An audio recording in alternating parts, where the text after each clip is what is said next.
Chanakya IAS academy में आप सभी का स्वागत है। हाल ही में भारत और चीन की सीमा पर फिर से विवाद हो गया है और इसी पर आज हम बात करेंगे।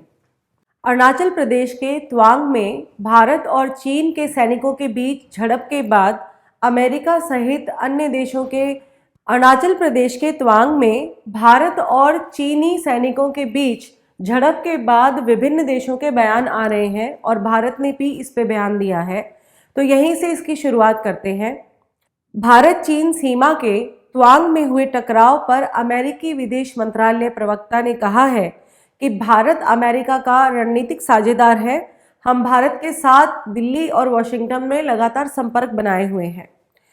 वहीं संयुक्त राष्ट्र महासचिव एंटोनियो गुटेरस ने भी कहा है कि अरुणाचल के तवांग सेक्टर में दोनों देशों के सैनिकों के बीच झड़प के बाद भारत चीन सीमा पर तनाव को कम करने का आह्वान उन्होंने किया है। इसी के साथ पेंटागन के प्रेस सचिव ने कहा कि अमेरिका ने देखा कि चीन एलएसी के क्षेत्र में सेना जुटा रहा है और सैन्य बुनियादी ढांचे का निर्माण कर रहा है। अमेरिकी तनाव की स्थिति को कम करने के लिए भारत के चल रहे प्रयासों का पूरा समर्थन करता है।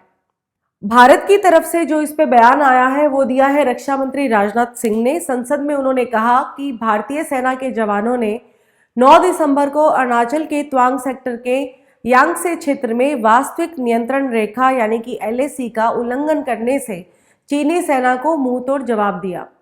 तो अब हम देखेंगे कि ये पूरा विवाद क्या है, मुद्दा क्या है, पास्ट क्या है, प्रेजेंट क्या है और स्थितियां कैसी हैं। दोनों देशों के बीच जो तनाव हुआ है वो अरुणाचल प्रदेश के तवांग सेक्टर में यांगसे एरिया में हुआ है। भारतीय और चीनी सैनिकों के बीच आमने सामने होने पर इन दोनों के बीच में वहां तनाव की स्थिति उत्पन्न हो गई। चीन के सैनिक भारतीय सेना की 3 यूनिटों के साथ भिड़ गए जो विभिन्न पैदल सेना रेजिमेंटों से संबंधित है। भारतीय सेना के जवानों ने एलएसी पर चीनी सैनिकों के नापाक मंसूबों को विफल कर दिया है और उनके प्रयासों को भी विफल कर दिया है। इस विवाद से पहले भारत का विवाद चीन से गलवान में हुआ था। तो आइए देखते हैं गलवान में क्या हुआ था। 15 जून 2020 को पूर्वी लद्दाख के गलवान में दोनों देशों के सैनिकों के बीच खूनी संघर्ष हुआ था। उस संघर्ष में भारत के 20 सैनिक मारे गए थे। भारत कहता रहा कि गलवान में चीन के सैनिक भी भारी मात्रा में यानी कि भारी संख्या में मारे गए हैं, लेकिन चीन ने सिर्फ 4 सैनिकों की मौत की पुष्टि की थी। चीन ने भी बयान जारी किया, लेकिन उससे ये साफ नहीं हुआ कि उनके कितने सैनिकों की मौत हुई है। कई महीने बाद फरवरी 2021 में चीन ने गलवान घाटी झड़प में मरने वाले अपने 4 सैनिकों को मरणोपरांत मेडल देने की घोषणा की थी। और इसी साल फरवरी में यानी कि 2022 फरवरी में ऑस्ट्रेलिया के एक न्यूज़पेपर द क्लैक्सन ने अपनी एक खोजी रिपोर्ट में दावा किया कि गलवान में 4 चीनी सैनिक नहीं बल्कि कई गुना ज्यादा यानी कम से कम 38 PLA जवानों की मौत हुई थी। अगर भारत और चीन के रिश्तों की पृष्ठभूमि पर बात करें तो 1949 में चीन के नेता माओ ने कहा था कि हथेली और जो 5 उंगलियां हैं उन्हें हमें वापस लेना है। इसे चीन की 5 फिंगर पॉलिसी कहा जाता है। हथेली का मतलब यहाँ तिब्बत से है, जबकि 5 उंगलियों का मतलब लद्दाख, सिक्किम, अरुणाचल प्रदेश, भूटान और नेपाल से है। इसके 2 साल बाद 1951 में चीन ने तिब्बत पर हमला करके उसे अपने कब्जे में ले लिया था। 1962 की जंग से पहले भी 1959 से चीन ने भारत के साथ ऐसी छोटी छोटी झड़पें करनी शुरू कर दी थी। इसके बाद 1962 में भारत पर पूरा युद्ध थोप दिया गया था। 10 जुलाई 1962 को 350 चीनी सैनिकों ने चुशुल में एक भारतीय चौकी को घेर लिया था। लाउडस्पीकर पर दोनों ओर से बहस हुई तो सैनिक पीछे चले गए थे। अगले 3 महीनों तक ऐसी छुटपुट घटनाएं होती रही।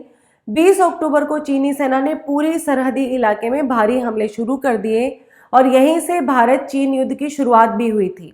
इसके बाद वो माओ की हथेली और 5 उंगलियों की पॉलिसी को तेजी से आगे लेकर जा रहे हैं। 2013 के बाद से लगातार 2-3 सालों से चीन ऐसी आक्रामक कार्रवाई कर रहा है, चाहे 2017 का डोकलाम विवाद हो, 2020 का गलवान हो या 2022 का अब का अरुणाचल प्रदेश विवाद हो। अब अगर भारत के साथ चीन के रिश्ते और भारत के इतर विश्व के साथ चीन के रिश्तों की बात करें तो चीन के लिए भारत एक सॉफ्ट टारगेट है। भारत चीन के लिए सॉफ्ट टारगेट इसलिए है कि चीन को 3 मोर्चों पर मिलिट्री एक्शन का सामना करना पड़ सकता है। पहला ताइवान है, दूसरा दक्षिणी चीन सागर है और तीसरा LAC पर भारत से है। इनमें पहले जो 2 मोर्चे हैं उन पर चीन के किसी भी एक्शन पर उसे सीधे अमेरिका, जापान, ऑस्ट्रेलिया की साझा ताकतों से युद्ध करना पड़ सकता है। तो इस वजह से भारत जो है चीन का सॉफ्ट टारगेट भी है। बहुत सारे रीजन है कि चीन के अंदर जो है बहुत सारे तरह के प्रोटेस्ट चल रहे हैं, उनसे ध्यान हटाने के लिए भी चीन की एक डिप्लोमेटिक साजिश ये हो सकती है। भारत के साथ चीन इसलिए भी इस तरह की विवाद कर लेता है क्योंकि एक तो अमेरिका का रुख हमेशा से बहुत नरम रहता है, दूसरा जो यूरोप है वो इंडिया से खफा रहता है। अभी यूक्रेन और रूस के युद्ध के बाद से रूस जो है बहुत न्यूट्रल सिचुएशन में है और पाकिस्तान हमेशा से चीन का दोस्त रहा है। इस वजह से चीन इस तरह के विवाद उत्पन्न करने में शुरुआत करता है। अगर हम बात करें भारत और चीन की भौगोलिक स्थिति की तो भारत के उत्तर पूर्व में चीन पड़ता है। दोनों देश 4056 किलोमीटर लंबी LAC को जो है साझा करते हैं, जिसके 3 हिस्से हैं मोटे माटी, पूर्वी सेक्टर, मध्य सेक्टर और पश्चिमी सेक्टर। पश्चिमी सेक्टर में सियाचिन ग्लेशियर है और उसके नीचे अक्साई चीन है जिस पर चीन ने कब्जा किया हुआ है। फिर मध्य सेक्टर आता है जो हिमाचल प्रदेश से उत्तराखंड तक की बॉर्डर है। उसके बाद नेपाल आ जाता है, उसके साथ सिक्किम की सीमा लगती है जो पूर्वी सेक्टर में आता है और बिल्कुल पूर्व में अरुणाचल प्रदेश की सीमा आती है। पूर्वी LAC में अब तक तवांग को लेकर जितने भी बवाल हुए हैं, साल 2017 में चीन की सेना पहले डोकलाम में घुस आई थी। भारत चीन 80 दिनों तक यहाँ आमने सामने रहे। तवांग में भी 9 दिसंबर को भारत और चीन के सैनिकों में हाथापाई हुई है। अरुणाचल प्रदेश को लेकर जो चीन का आउटलुक है वो ये है कि चीन पूरे अरुणाचल प्रदेश को अपना हिस्सा बताकर उस पर अपना दावा करता रहा है। इसके साथ ही आज का हमारा ये टॉपिक यहीं पर कंप्लीट होता है। हम कल फिर मिलेंगे एक नए टॉपिक के साथ। आप हमारे YouTube चैनल को लाइक, शेयर और सब्सक्राइब जरूर करें। Thank you so much. Don't forget to like, share and subscribe to our channel and press the bell icon to never miss an update.